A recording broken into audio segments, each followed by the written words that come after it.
अस्सलाम वालेकुम सिंधी इन्फो जी हिकु न्यू वीडियो सां गॾु आहियां अब्दुल क़यूम। दोस्तो हिन वीडियो में तव्हांखे अॼुकल्ह जूं हक़ीक़तूं ॿुधाईंदासीं या दुनिया जूं हक़ीक़तूं ॿुधाईंदासीं, अहिड़ा हक़ाइक़ जेके असांखे मजबूरन तस्लीम करणा पवंदा। वीडियो इंट्रस्टिंग आहे, आख़िर ताईं ॾिसंदा। चैनल खे सब्सक्राइब कंदा ऐं घंटी जे निशान खे ज़रूरु क्लिक कजो।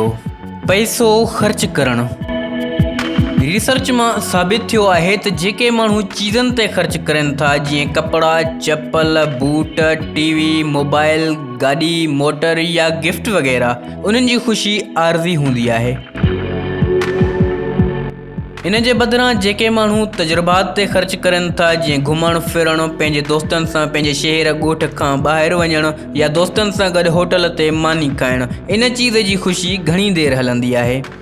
इन जो कारण चीज़ां ख़त्म थी वेंदियूं आहिनि, यादगिरियूं हमेशा गॾु हलंदियूं आहिनि। तव्हां तजुर्बो करे ॾिसो, का पुराणी तस्वीर ॻोल्हियो जंहिंमें तव्हां दोस्तनि सां गॾु आहियो, तव्हांजे चेहरे ते हल्की मुस्कुराहट ज़रूरु अची वेंदी। इहा ई हक़ीक़ी ख़ुशी आहे। छा पैसो सभु कुझु आहे? माण्हू चवंदा आहिनि पैसो सभु कुझु न आहे या पैसे में ख़ुशी न आहे। यादि रखो, या त उहे माण्हू नाकाम आहिनि या पैसो अथनि पर तनहा आहिनि। साॻनि माण्हुनि खां तव्हां 1000 रुपयो उधारो घुरो, बूथ कारो थी वेंदुनि। ही हिकु हक़ीक़त आहे, असांखे तस्लीम करणो पवंदो। असां पथर वारे दौर में नथा रहूं या असां झंग में था रहूं। बदन ढकण लाइ वणनि जा पन कम ईंदा। पैसो ज़रूरतां पूरियूं करे थो। जंहिंजूं ज़रूरतां पूरियूं थींदियूं आहिनि, ऑटोमेटिकली ख़ुशी थींदी आहे। घर में खाइण पीअण लाइ कुझु न हुजे, पाइण लाइ कुझु न हुजे, ॿार बीमार हुजे, दवा जा पैसा बि न हुजनि, त पोइ केरु ख़ुशि थो रही सघे।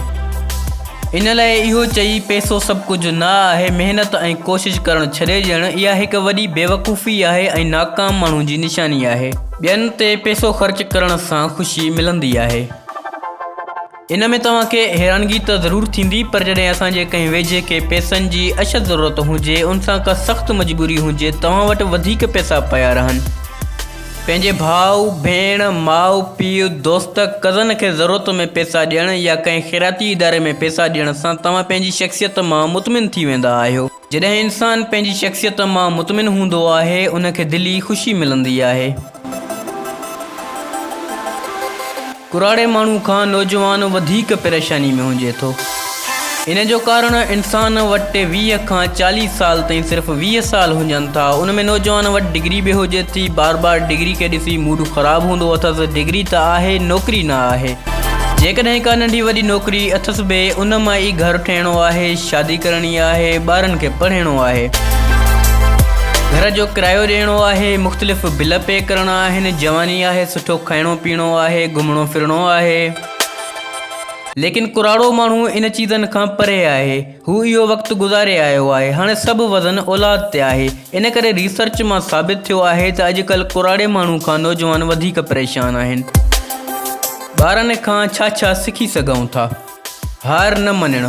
ॿार कॾहिं बि हार न मञींदो आहे। जॾहिं साइकिल सिखणु शुरू करे थो, 15-20 चकर उन साॻी साइकिल तां किरे थो, वरी बि हिमत न हारे थो, आख़िरकार साइकिल हलाइणु सिखी थो वञे। ईअं ई पाण बि महिनत ऐं कोशिशि कंदा रहूं, कामयाबी परे न आहे।